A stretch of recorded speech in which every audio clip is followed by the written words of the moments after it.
والديه د خپل مور او پلار سره د خصلو کوي.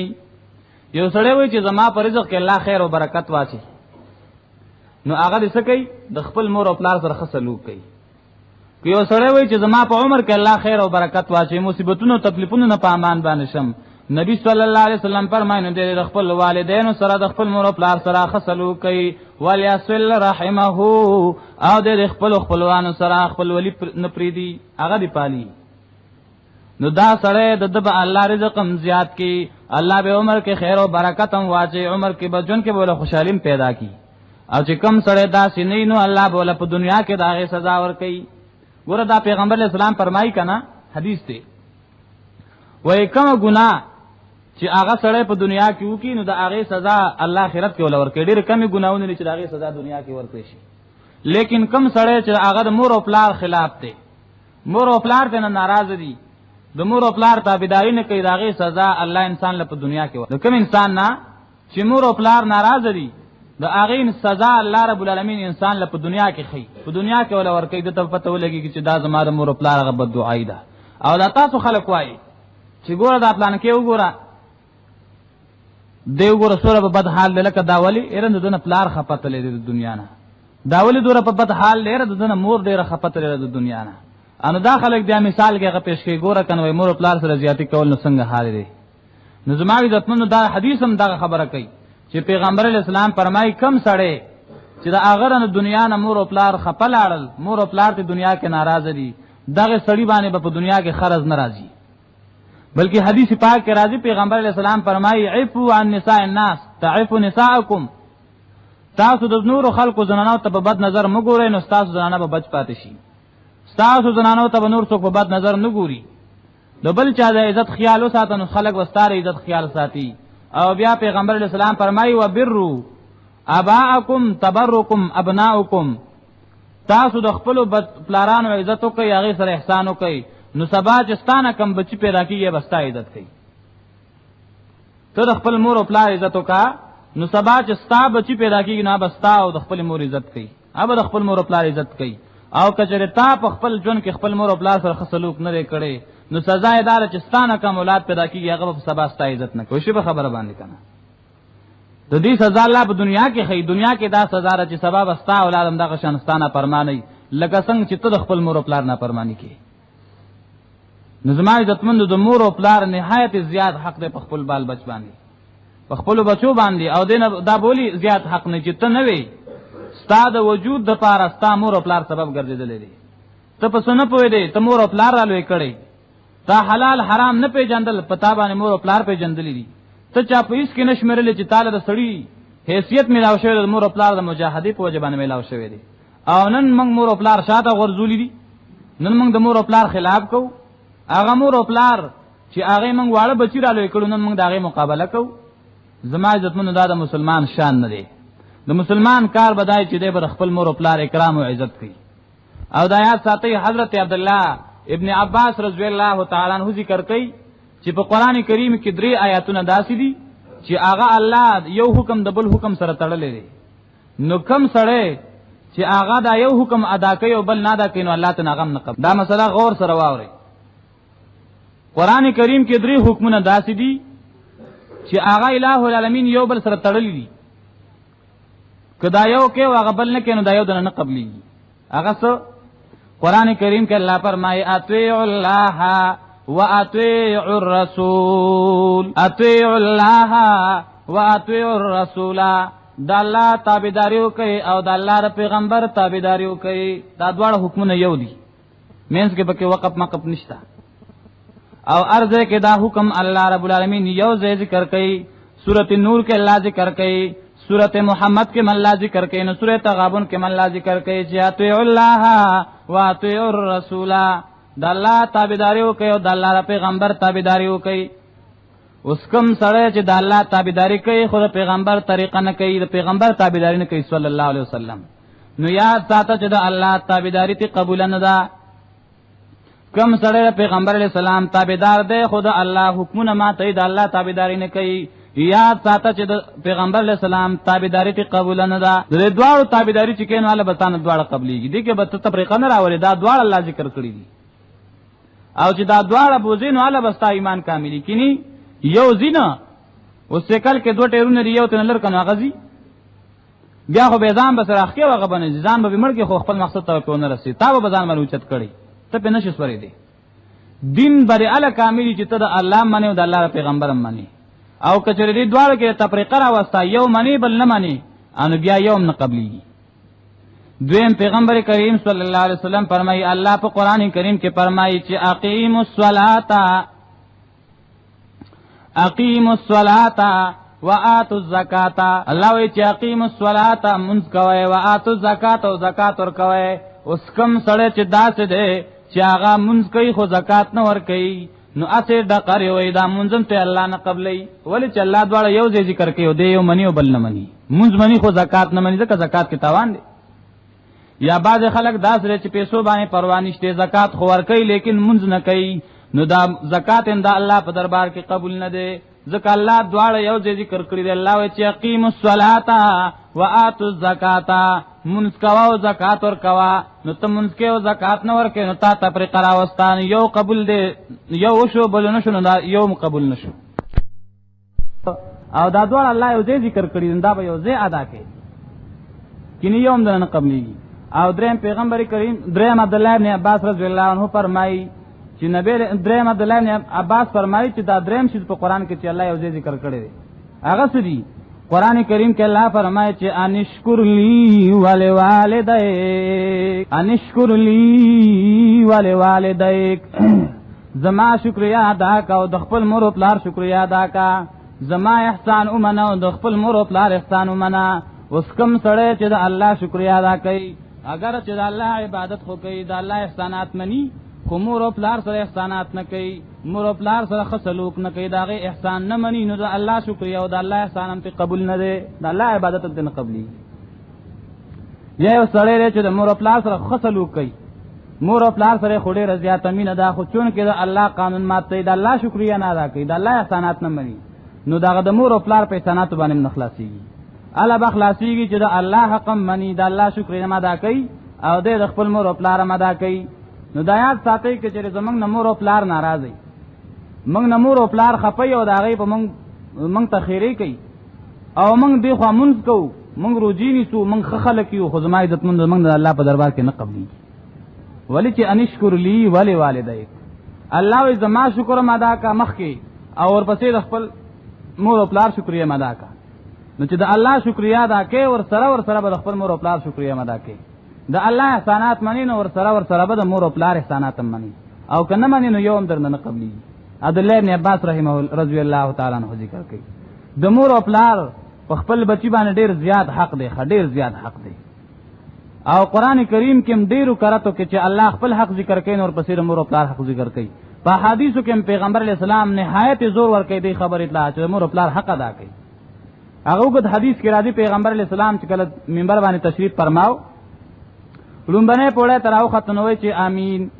دویمه پوره باندې بیا کې او رخپه کې خو نو بیا وي امين په دریمه پوره باندې بیا وي چې امين صحابه کرام تپوس کوي اے الله پیغمبر صلی الله علیه وسلم دا سو جواب چې تاسو نن درې کرته په زور باندې امين وي او نور کله خو تاسو نه وي دا مولوي وي پیغمبر علیه الصلاۃ والسلام ته فرمایي چې مال جبرئیل یمین راغې او هغه ما ته دا خبرو کړله درې خيري هغه وکړي او ما ته وی چې ته پاغي باندې امين وایا هغه درې خیره سوي وای جبرئیل یمین ما تراغه او هغه ما ته دا خبر او کړلا چې کم سړی چې داغه مور او پلار ژوند دي او هغه د خپل مور او پلار دومره خدمت نکړي چې داغه په وجبانه دا سړی جنت تلاړ شي نو دا سړی تباہ او برباد شي وای ما ته وی چې امين یو خبره دا و چې وای مالو باندې پکې خو د جبرئیل راغه دا خیره وکړه وای چې کم سړی چې داغه مور او پلار ژوند دي او هغه د مور او پلار دومره خدمت نه کوي چې داغه په وجه د جنت تلاړ شي دا سړی تباہ او برباد شي وای ما وی چې امين نو چې جبرئیل خیره کوي پیغمبر اسلام په امين ونه بیا هم څه خیال نه قلیلو کې شک شته بیا پیغمبر علیہ الصلوۃ والسلام فرمایي جبرئیل یمین ما ته وای چې کم سړی چې رمضان المبارک میاش پاغه باندې تیر شوا او د رمضان المبارک کې دته ګناونه معاف نشول نه دا سړی تباہ او برباد شي وای ما ورته وی چې امين ذکر لري مبارک میاشت او بل دا چې پیغمبر علیہ السلام فرمایي جبرئیل فرمایل چې کم سړی چې د هغه نوم ستا نوم د هغه په مخ کې یاد شي محمد نوم یاد شي صلی الله علیه وسلم او هغه ستا په نوم باندې درود نه وای صلی الله علیه وسلم او نه وای دغه سړی تباہ او برباد شي وای ما وی چې امين پیغمبر اسلام وی تاسو بخیل پیژنې چاته وای بخیل هغه سړی چې زمانوم یادېږي محمد صلی الله علیه وسلم یادېږي او هغه درود نشي ویلې صلی الله علیه وسلم نشي ویلې نو زما عزتمندو پیغمبر علیہ الصلوۃ والسلام فرمایي چې جبرئیل یمین خیره کوي چې کم سړی مور او پلار ژوند دي او د هغه دومره خدمتونه کوي چې د هغه خدمت پوجا د جنت تلار شي تباہ او برباد شي ما وی چې امين څومره حق د مور او پلار په بچی باندې وس کته جنت لذین د مور او پلار د خدمت پوجا باندې وځي چې هغه د ناراضاینو په اړه وځي حدیث پاک کې راځي نبی صلی الله علیه وسلم ګورا سورۃ تیزی ور کوي نبی علیہ السلام فرمایي رغم انفه رغم انفه رغم انفه درې کړه پیغمبر علیہ السلام فرمایي رغم انفه رغم انفه رغم انفه پوزه د خاورو کې ککړ شي یعنی پوزه د خاورو کې راخ کله شي ذلیل رسوا دي شي تباہ او برباد دي شي درې کړه پیغمبر علیہ السلام خیره کوي دا یو ټکی وي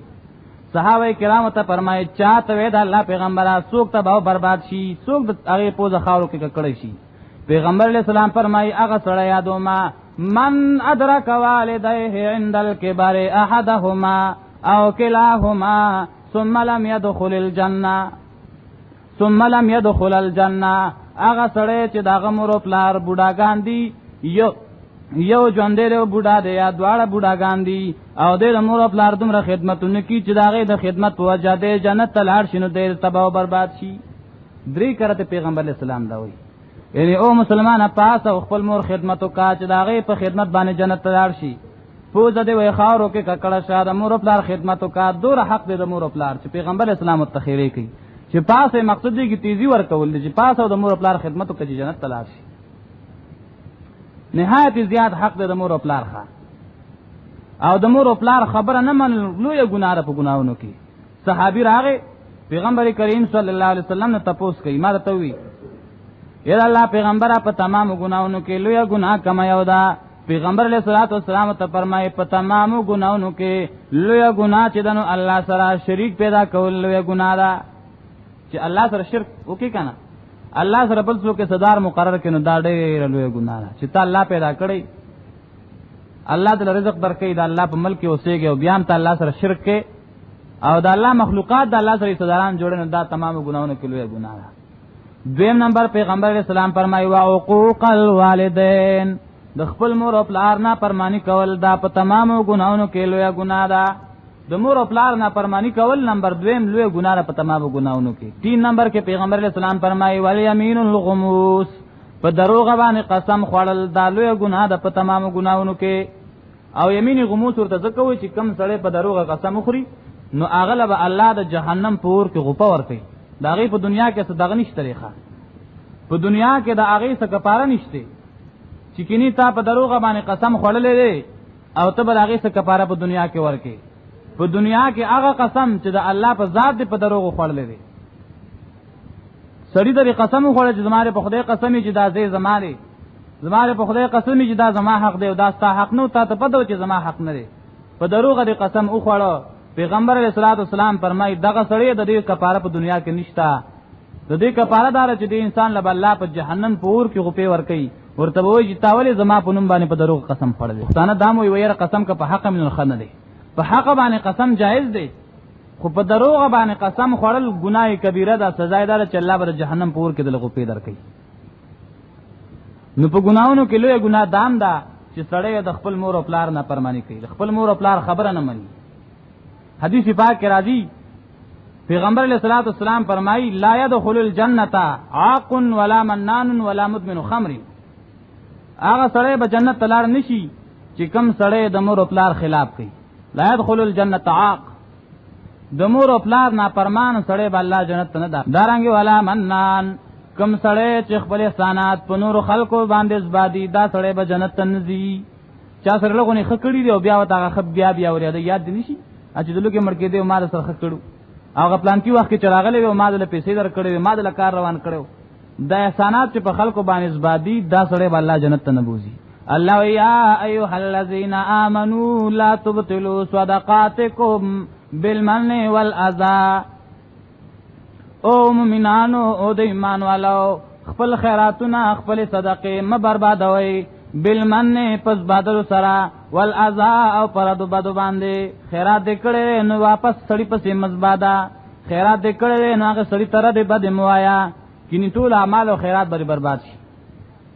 نو یو هغه سړی نشي دنه کېږي جنت ته چې کم سړی خپل احسانات نور خلکو باندې زبادول خو پیژنې کنه چې بیا بیا ورته یادای. او دریم پیغمبر علیہ السلام فرمایي والا مدمنو خمرن، هغه سړی جنت ته نشي تللی چې همیشه لپاره دې نشي دی، همیشه لپاره دې شرابونه سکي، همیشه لپاره دې چرس او پودر سکي، دا سړی جنت ته نشي تللی. ولا مدمنو خمرن، نشئی سړی دا به جنت ته نشي تللی. دا دې خبره دارې ګلوي ګناونه دي. یو د مور او پلار مخالف سړی چا چې د مور او پلار خلاف وکړو جنت ته بنشي تللی. دویم هغه سړی چې کم سړی همیشه لپاره شراب سکي. دریم هغه سړی چې کم سړی خپل احسانات په خلکو باندې زبادي. د دې دا مطلب نه دی ګینه چې بالکل به جنت ته نزي، ولې چې کلمې ویلې جنت ته خو بزي، خو چون کې ردی سزا به الله په جهنم کې ورکوي، ولا به جنت ته ځي. دا غي سزا به الله ورکوي، نو دا غي نه بعد بیا د جنت ته ځي. یو حدیث پاک کې راځي پیغمبر کریم صلی الله علیه وسلم فرمایي لو علم الله شیئا ادنى من الاف لنهى عنه. ک الله ته د اوفنا قدر د اوفنا معمولی خبره بل معلومه وي دا غینه به منع کړي وي. الله خو چې ولا تقل لهما اوف، مور ته اوف مو آیا. دا اوف هغه کوم خبره ده کړ دینه کوم خبره الله ته معلومه وي نو هغه به منع کړي وي. خو دینه بل لاندې خبره نشته هغه مخکې وبم نه وي. او بیا وی ولیا مل البار ما شاء ایعمل فلی يدخل النار. کم سړی چې هغه د مور او پلار فرمان بردار بچی دی، اگر کده نور ګناګار دی خو بیا به الله جنت ته دنه کوي، ځکه د مور او پلار د شفاعت په وجه، د مور او پلار د دعا او د رضا په وجه به الله جنت ته بوزي. او کم سړی چې د مور او پلار نه فرمان دی، اگر کډیر نیک سړی دی ظاهرا خو د مور او پلار خلاف کوي، نو هغه وخت پورې د جنت ته نشیتله تر څو چې مور او پلار نه معاف کړي. چې مور او پلار ته بخنه نه کړي کنه، مور او پلار نه معاف کړي، نو دا سړی جنت ته نشیتله. ډیر زیات حق دی په خپل بچی باندې د خپل والدینو،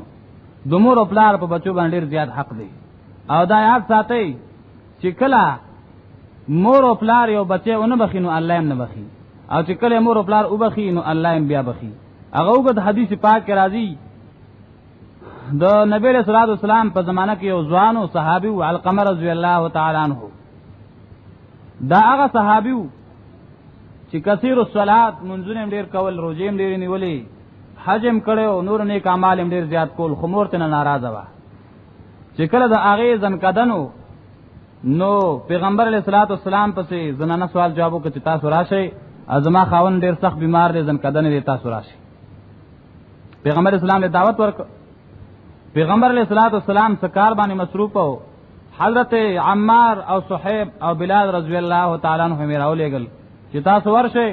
او هغه سړی ته د کلمې شهادت تلقین وکړي. چې کله وفات کیږي نو تاسو ورته دا وایي چې لا اله الا الله محمد رسول الله. مخکې خبره تیر شوی، پیغمبر کریم صلی الله علیه وسلم فرمایي لقنوا موتاکم لا اله الا الله.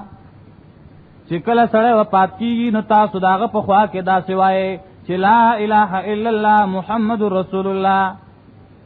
نو بس هغه چې مسلمانی او تکلیف ورته په هوش کې نو هغه هم دا کلمه وایي. خدا به ورته نه وي چې تم کلمه وایا، کته ته وی چې وایا هغه انکار وکړو بیا خو نعوذ بالله دنیا نه سړی کوپر حالت کې دي. تبه کلمه وای خو هغه ته بنوي چې تو وایا، چې تو وای نو ستاره وجنه باغم وای. دای چرال هغه ته تلقین کوي، هغه جبه په کلمې باندې نه راوړي. دای حیران دي چې خدای پاکه دا خو ډیر نه کمل صحابي دي چې دی ولی دا کلمه نشي ویلي. هغه پیغمبر علیہ السلام په سوال جواب وکړو چې پیغمبر علیہ الصلوۃ والسلام راغی، هغه شروع وکړه تلقین تر کلمې شهادت کوي خو نشي ویلي. پیغمبر علیہ السلام فرمایل زه په مور او پلار کې څوک ژوندشته، څوک شته چې د مور او پلار یا مور ژوندې یا پلار ژوندې. صحابه کرامو کو ته چاو فرمایل چې الله پیغمبر مور ژوندې ده، مور شته. پیغمبر علیہ السلام ورپسې سوال جواب ولېګو او صحابي ته وی چې تلار شو هغه زنانه ته وای ځکه بوډای و، کته نشی راتله نو په خپل کور کې نه زبر درشم او کراتلې شنو. پیغمبر اسلام والسلام تاسو سوال جواب کړي هغه وی چې د الله پیغمبر می غواړي زول نشم پلي را روان شو رااله پیغمبر صلی الله علیه وسلم خو رااله چې پیغمبر علیه السلام خو رااله پیغمبر علیه الصلاۃ والسلام هغه زنانه ته وی دا استاد وی دین وی آو وی د دنیا کې څه عمل چې دینن کلمه نشي ویلې هغه ته د الله پیغمبره دا داس سره چې کثیر الصلات کثیر الصيام کثیر الصدقه ډیر زیات مونږ گزارو ډیر زیات روزې نیولې ډیر زیات خیراتونه ورکول ټول اعمال برابر دي منځم زیات کو روزې زیات نیولې خیراتونه صدقې زیات ورکولې پیغمبر علیہ الصلوۃ والسلام ته فرمایي فما حالک تاسو حال دې ته ناراضه او کني رضا هغه ته د الله پیغمبر انا علیه ساخطه زخت خپایما نور خفي کمل کړي خو بذت نه ناراضه ما پیغمبر علیہ الصلوۃ والسلام ته فرمایي ولته ناراضه ته نه ولي خپای هغه یا رسول الله کان یوسر علی زوجته دا کارو چې په دنیا کې بد ما باندې خپل خزا او چته غنلا زما خبره بینه منله او د خپل خزي خبره به منله خزه په لمسون باندې زما سره به هر وخت شرو جګړه وي چې کله نه وعده کړی نو ما سره خسلوک نه کړي یوسر علی زوجته په ما باندې د خزه مرتبه او چته غنلا ما ته بیا په سینه زربانه نه قتل ويعصني او زما د خبر خلاف وکاو پیغمبر علیہ الصلوۃ والسلام ته فرمایي چې ان سخط ام علقمه حجب لسان علقمه عن الشهاده د علقمه د مور د خفغان د وجنا د هغه جبا د کلمې توحید نه بند شوې ده دا ځکه جبا په کلمې نه راوړي چې د مور خپله او بیا پیغمبر علیہ السلام صحابه کرام ته فرمایي چې لار شي مال خشاک را جمع کوي چې د القمر رضی الله عنه حضور د مور په مخ کې وسوځوما مور ورته وی چې ولی سوځي د الله پیغمبره ورته وی چې ځکه سوځوما چې کچره موږ د دنیا کې ونه سوځو نو آخرت کې به الله سوځینو دې سزا دغه ده ستا په وجه بدل الله سزا ورکړي چې تاسو خپای مور ورته وی چې د الله پیغمبره چې زما په وجه الله عذاب ورکړي بیا مور خپل په خپل بچی ډیر مېنی کنه چې زما په وجه ورله الله عذاب ورکړي نو بس ما د الله د رضا لپاره دې معاف کو ته گواش او دا صحابه کرام دې گواش او الله په دې گواهه چې ما دې معاف کو بس ما وبخو چې کله هغه وبخو مور ته بخنه وکړه چې بس ما معاف کو نبی له صلوات والسلام صحابه کرام له ګل چې تاسو ورشه اوس کلمه وای کنه وای چې صحابه کرام ورته کېدل داغه په جواب باندې جاری چې لا اله الا الله محمد رسول الله بیا کلمه ویلا چې کله ته ځنکدن ختم شو سات نه وته وفات شو داغه نه بعد پیغمبر علیہ الصلوۃ والسلام هغه دفن کو او چې کله دفن کو جنازه په وشوا نبی علیہ السلام داغه په قبر باندې ودرېد قبر سره خوا کې ودرېد او خلکو ته تقریر کوي مسله کوي پیغمبر علیہ السلام فرمایي یا معاشر المهاجرین والانصار او د مهاجرین او د انصار ټولګیا چا چې خپل بیبي په خپل مور باندې غوړه کړه داغه به دغه حالي چا چې خپل خزه خبره ومنله او د مور او پلار ونه منله خزه ته اوچت ګوري مور او پلار تسپک ګوري نو دغه سړي به دغه حالي فعليه لعنت الله والملائکه والناس اجمعين کوم سړی چې خزه ته خو ګوري مور تسپک ګوري پلار تسپک ګوري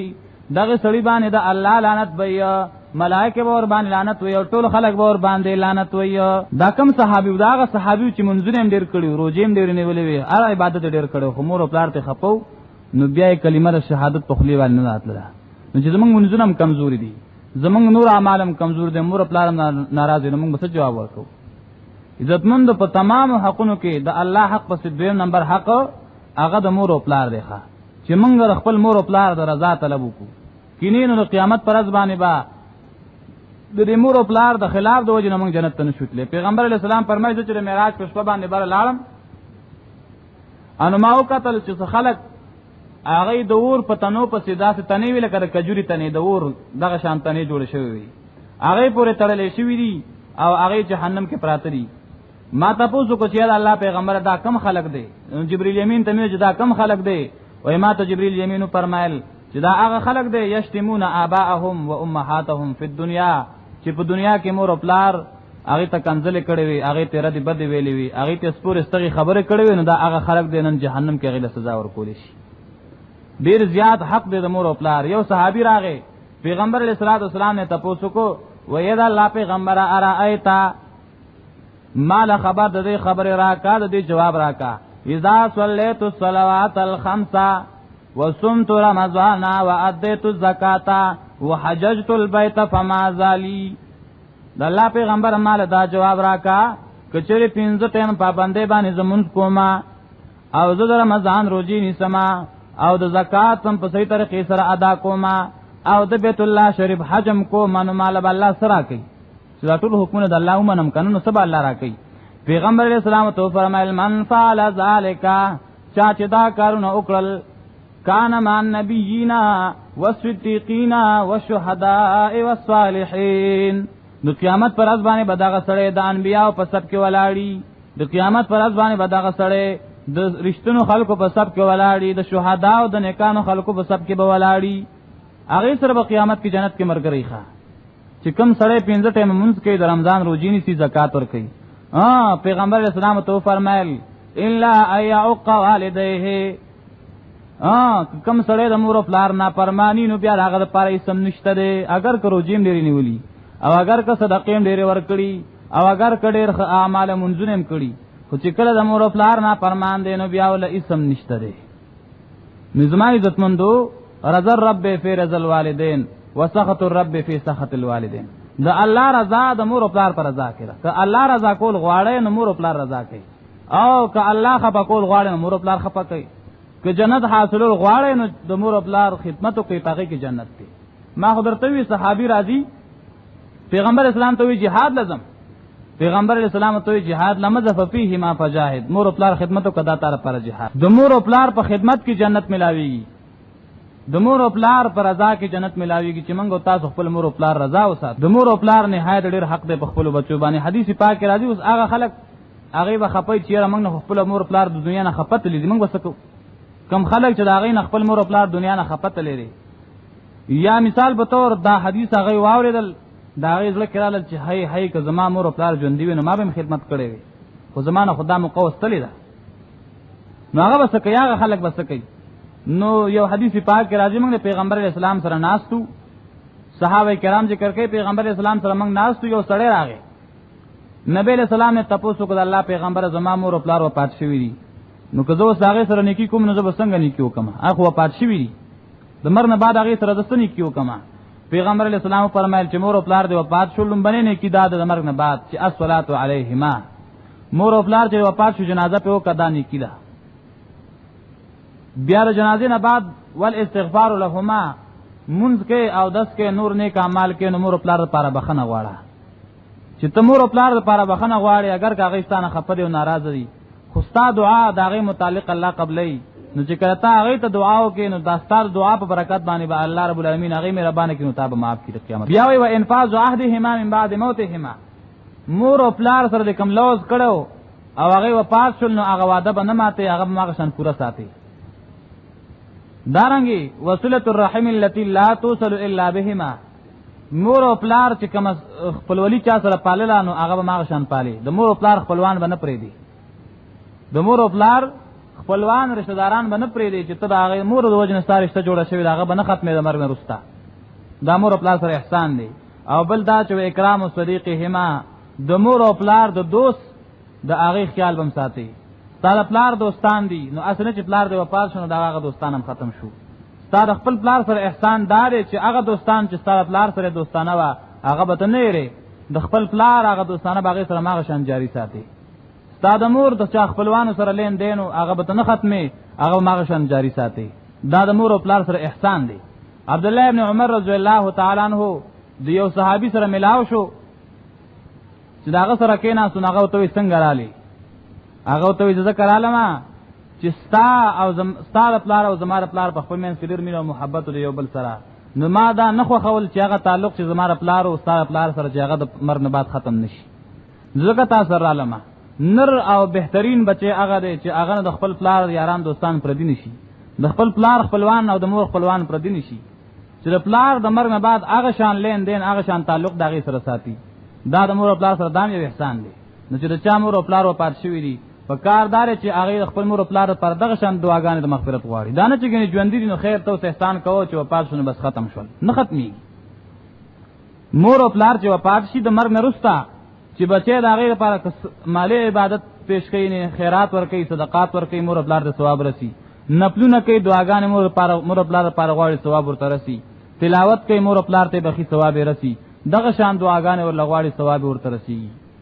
نو د مور او پلار ډیر زیات حق دی الٰه العالمین دی منګو تاسو صحیح طریقې سره د مور او پلار خدمت منګ نه واخلي پیغمبر اسلام فرمایي چې یو کرته یو سړی خپل مور او پلار ته د رحمت په نظر باندې وګوري نو قبول شوی حج عمره ثواب ورته ملاوي یو پیرا یو سړی د خپل مور او پلار مخ ته د شفقت او د رحمت په نظر باندې وګوري نو قبول شوی حج عمره ثواب ورته ملاوي یو صحابي پاسه ده وای دا الله پیغمبره کې یو سړی خپل مور او پلار ته درته سل کرته ګوري نو هم ول د قبول شوی حج عمره ثواب ملاويږي پیغمبر اسلام ته فرمای آو که یو سړی او ته پرځ باندې سل کرته مور او پلار ته ګوري نو الله ول د سلو قبول شوی حج عمره ثواب ورکي سور اجر او ثواب دی زمون خلک بیت الله الحج لذي او دی خو د خپل کور حج نه پاتې شوی دی په کاردار چې موږ د مور او پلار خه خدمت وکړو او خه په نره باندې غیر دنیا نه رضا زمونږ نه لاړ شي نو زمونږ دنیا به مخېسته او زمونږ آخرت به مخېسته د مور او پلار خدمت دیو کستانه کم بچی پیدا لري وستا خدمت کوي او که خلاف دیو کو نو سبب هغه خپل بچی ستاره لپاره داسې لکه ته چې د مور او پلار لپاره څنګه وي الله دې په دې باندې موږ عمل توفیق راکړي واخر دعوانا الحمدلله رب العالمین.